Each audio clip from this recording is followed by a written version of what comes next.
चलिए बेटा, next question number 2 के अंदर के 6 से लेकर तो 10 क्वेश्चन इस वीडियो के अंदर डिस्कस होंगे। सो 6th क्वेश्चन है, let I be equals to 0 to π/4 cos x है 4 माइनस साइन स्क्वायर एक्स। देखते ही समझ में आ जाता है कि साइन एक्स की जगह पर सब्स्टिट्यूशन होगा टी।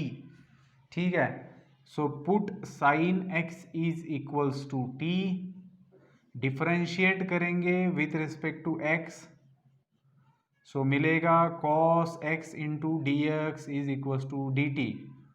अब ये सब्स्टिट्यूशन किया है तो लिमिट्स भी चेंज होंगे। So when X is equals to 0 implies T is equals to क्या रहेगा, so X is equals to 0 यहाँ पर रखिए, सो टी का वैल्यू मिलेगा 0। फिर एक्स इज इक्वल्स टू π/4 यहाँ पर लिखिए। π/4 का मतलब क्या होता है 45 डिग्री, साइन π/4 मतलब 1/√2। सो जब x का वैल्यू π/4 रहेगा तब t का वैल्यू रहेगा 1/√2।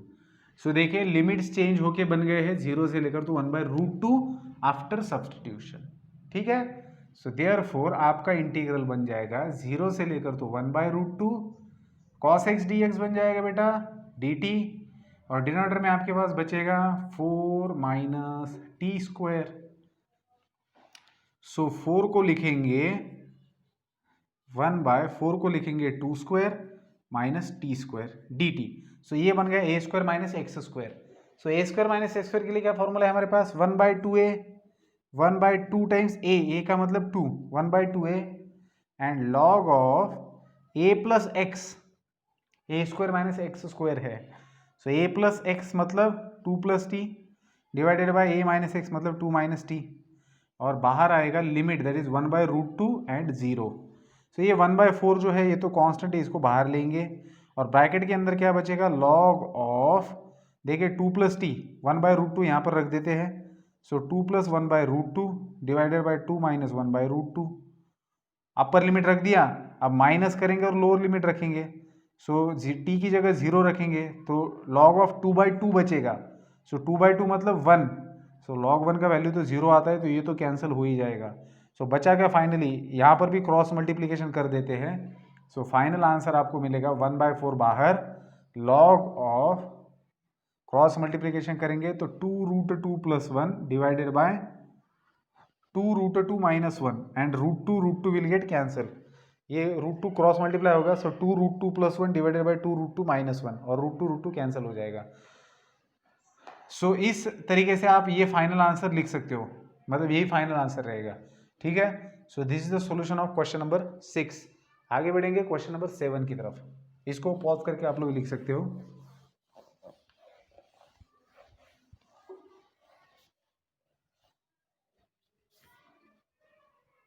सो 7th है आपका 0 to π/2 cos x divided by 1 plus sine x into 2 plus sine x.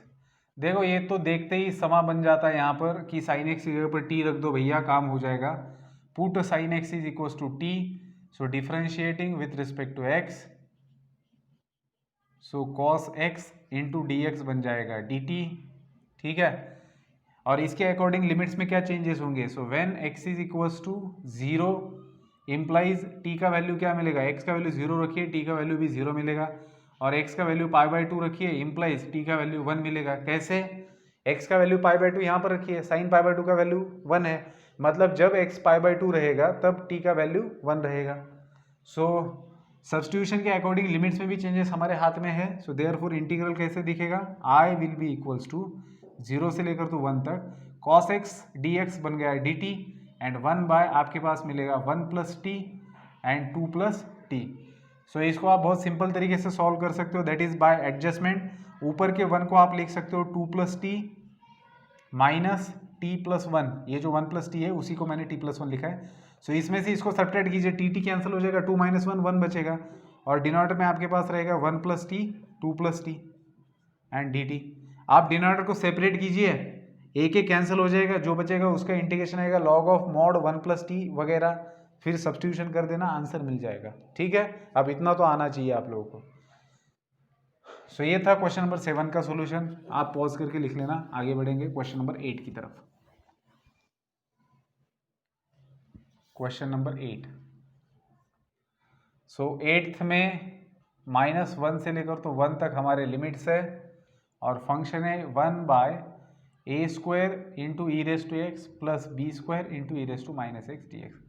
अब बेटा इस एग्जाम्पल में आप लोग सब्स्टिट्यूशन क्या करेंगे ये आप लोग सोच में पढ़ सकते हो, इसलिए इस एग्जाम्पल को मार्क करके रखिएगा क्योंकि सब्स्टिट्यूशन बहुत इंपॉर्टेंट है यहाँ पर। सब्स्टिट्यूशन कैसे करनी, पहले तो हम उसको इस सिचुएशन में लाएंगे कि हम लोग उसको सब्स्टिट्यूट कर सकते हैं वहाँ पर कुछ। सो उस सिचुएशन में लाने के लिए आप ऊपर और नीचे e⁻x से मल्टीप्लाई करो। सो -1 to 1 ऊपर आपने e⁻x से मल्टीप्लाई किया और नीचे भी आपने e⁻x से मल्टीप्लाई किया। a² e⁻x का स्क्वायर प्लस b², इसको e⁻x से मल्टीप्लाई करेंगे तो 1 मिलेगा और ये dx। अब क्योंकि आपने ऊपर और नीचे e⁻x से मल्टीप्लाई किया है तो अब ये सब्स्टिट्यूशन बन सकता है। सो सब्स्टिट्यूशन क्या आएगा, put e⁻x is equal to t। So e⁻x into dx बन जाएगा dt और इसके अकॉर्डिंग लिमिट्स क्या आएंगे। So when x is equal to -1, x -1 रहेगा तब t का वैल्यू क्या रहेगा, t का वैल्यू रहेगा e⁻1 दैट इज 1/e। मतलब जब आप ये सब्स्टिट्यूशन करेंगे e⁻x की जगह पर t, तब आपका लोअर लिमिट रहेगा 1/e और x इज इक्वल टू 1 की जगह पर t का वैल्यू आएगा e⁻1 दैट इज e। तो ये आपके लोअर लिमिट और अपर लिमिट है according to the substitution. Therefore आपका इंटीग्रल क्या बनेगा, आपका इंटीग्रल बनेगा e⁻x इंटू dx बन जाएगा dt। सो 1/ यहाँ पर a², ये है a² into t² plus b² और ये है आपका dt।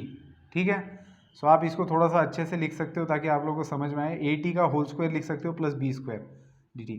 तो ये क्या बन गया x² प्लस a²। इसका इंटीग्रेशन क्या होता है 1/a, लिमिट्स क्या है आपके 1/e to e, 1/e to e। ये x² है, ये a² है। सो 1/a tan inverse of x/a लिखना है। सो 1/a आ गया, tan इनवर्स ऑफ x क्या है यहाँ पर, x है आपका 80, tan इनवर्स x/a और b। अब यहाँ पर अगर आप देखेंगे तो t के कोएफिशिएंट से डिवाइड करना पड़ेगा। सो t का कोएफिशिएंट है a, सो a से डिवाइड करेंगे इस तरीके से और लिमिट्स है 1/e to e। So 1/a² आ गया बाहर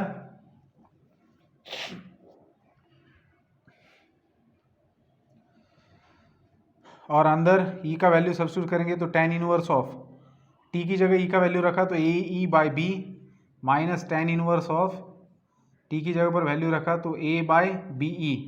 ठीक है, सो ये आ गया आपका फाइनल आंसर। ठीक है बेटा, तो इस तरीके से हमारा क्वेश्चन नंबर 8 सॉल्व होता है। आगे बढ़ेंगे क्वेश्चन नंबर 9 की तरफ।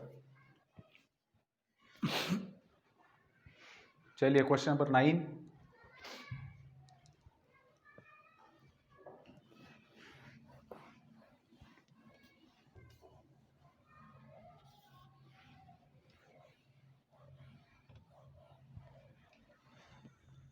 क्वेश्चन नंबर 9 के अंदर फंक्शन कुछ इस प्रकार से है, 0 से पाई तक लिमिट्स है 1/3 + 2 sin x plus cos x dx। मैंने आप लोगों को सब्स्टिट्यूशन लर्न करने के लिए कहा था इसका, इस वाले का, इस टाइप के एग्जाम्पल में, ताकि आप लोगों को कॉम्पिटिटिव एग्जाम में आसानी हो समझने में। लेकिन जब आप बोर्ड के लिए सॉल्व करते हो तब आपको सब सारी चीज़ें लिखनी पड़ती है। जैसे कि sin x के लिए फॉर्मूला होता है हमारे पास 2 tan x/2 divided by 1 + tan² x/2। फिर cos x के लिए हमारे पास फॉर्मूला होता है 1 - tan² x/2 divided by 1 + tan² x/2। ठीक है, अब सब्स्टिट्यूशन रहेगा आपका put tan x/2 is equals to put tan x/2 is equals to t। ठीक है, सो डेरिवेटिव जब निकालेंगे तो sec² x/2 1/2 dx is equals to dt, that is sec² x/2 dx is equals to 2 dt। So sec² dx की जगह पर 2 dt आ जाता है आपका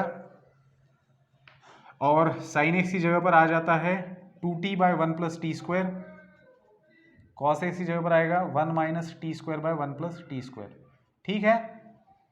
सो ये सब्सटीट्यूशन सब कुछ हम इसके अंदर कर देते हैं, मतलब समझ रहे हो ना। ये तो मैंने आपको वैसे भी इंडिफिनिट में भी समझाया था कि भैया बहुत सिंपल होता है, जब साइन और कॉस आपको दिखते हैं तो सिंपली साइन एक्स की जगह पर आप ये वैल्यू रखते हो, कॉस एक्स की जगह पर ये वैल्यू रखते हो, फिर आप लोग कैलकुलेशंस करते हो और फिर उसके बाद में मतलब जब tan x बाई 2 की जगह पर ये सब्सटीट्यूशन होता है तब sin x बन जाता है 2t by 1 plus T square, cos x बन जाता है 1 minus T square by 1 plus T square और sec square x D x बन जाता है 2dt। मतलब सिंपली यहाँ पर अगर ध्यान में रखना है तो dx की जगह पर 2dt रखना है, ये समझ लेना है, ठीक है। तो होता क्या है बेटा, जब आप लोग यहाँ पर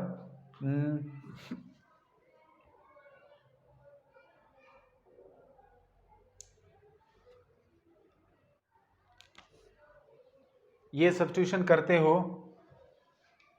तब therefore I is equals to, अच्छा ये सब्स्टिट्यूशन में आपको टी के लिमिट्स क्या क्या मिलेंगे, जब x का वैल्यू 0 रहेगा when x is equals to 0, so t का वैल्यू मिलेगा 0 and when x is equals to pi, so t का वैल्यू मिलेगा tan पाई बाई 2 का वैल्यू क्या होता है, इन्फिनिटी, है ना।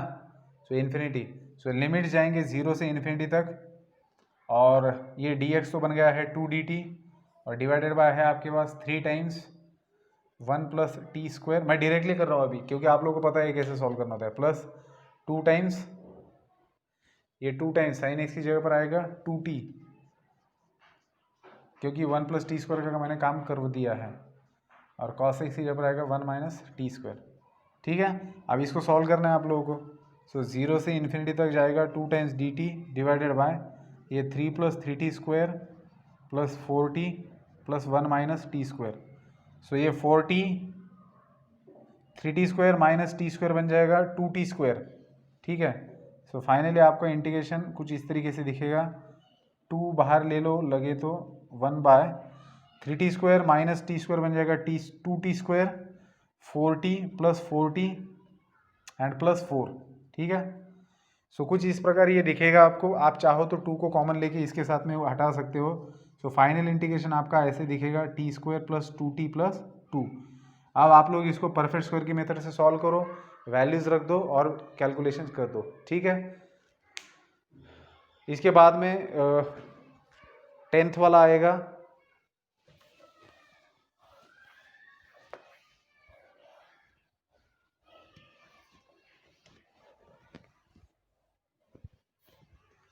सो 10th है बेटा हमारे पास